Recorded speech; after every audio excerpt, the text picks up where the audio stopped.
I think for a period of time before I rejoined Lenny, I was doing international drum festivals all over the world. So I think I spent about a year, maybe a year or two, just doing all the stuff that I developed for myself as an educator. And then, of course, just, doing session things and playing a variety of different things in town. But I didn't have to be on the road with a particular artist. I developed enough stuff on my own that I could kind of begin to coordinate my own calendar and schedule. And it was real fun because I'd gotten a chance to teach at some of the world's most respected universities for like a summer camp in Switzerland and in Germany and all over, and I'd go for a week or two and be like a teacher there. So I did that, and I was also at that time doing a lot of motivational speaking. Now that I remember, I've always, throughout my whole career, even from the very beginning of the New Edition days, I would always speak at schools and at churches and at colleges. So I was always developing simultaneously my music thing, but also my communicator gift. Speaking and encouraging and rallying and teaching, they always went side by side. But when I was finally done with Frankie Valli, I was able to concentrate on really developing those things without having to worry about another agenda, without checking on somebody else's calendar. Come on, give it. Give it. Give it.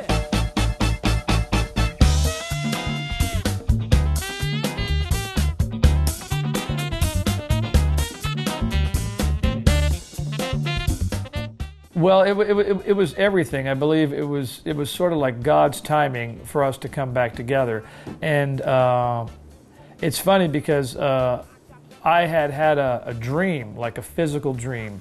I hadn't talked to Lenny in a couple of years, which was rare, that we wouldn't talk more frequently. But, just we got busy, and you get busy with life, and you're out doing your new thing. And I always thought about him, and he told me that he always thought about me. But one night I had a dream, and the dream was very vivid. In the dream, we were playing together again. And in the dream, it was like the old days, but like better. All I remember was just this feeling of like, man, this is awesome.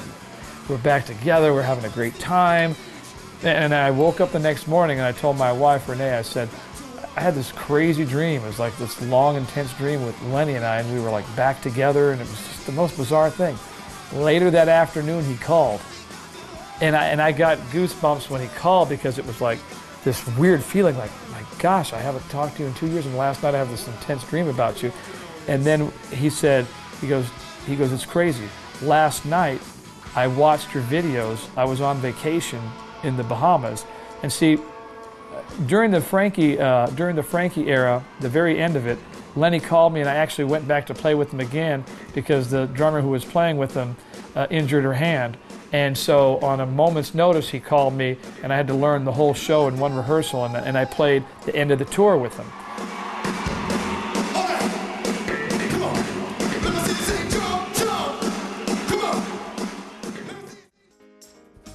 And so we had that stint, and at that time I had given him the book, and I had given him the copies of my videos.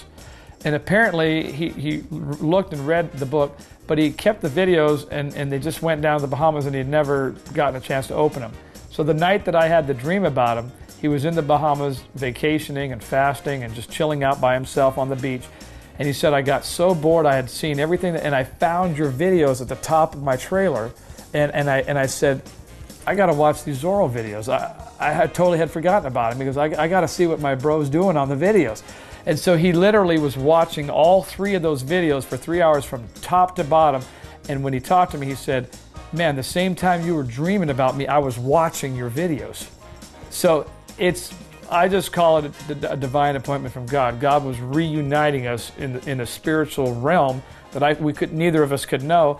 And then he called me and said, man, I've been thinking about you, and I'm going to get ready to do another tour, and I just want to see how you feel about, would you be interested in playing with me again or joining me again? And I said, man, let me pray about that. I'll see if that's what God wants me to do, because I always sort of prayed about everything to see if this is where I'm supposed to. I don't want to just do anything just to do it. I want to know this is what I'm supposed to be doing.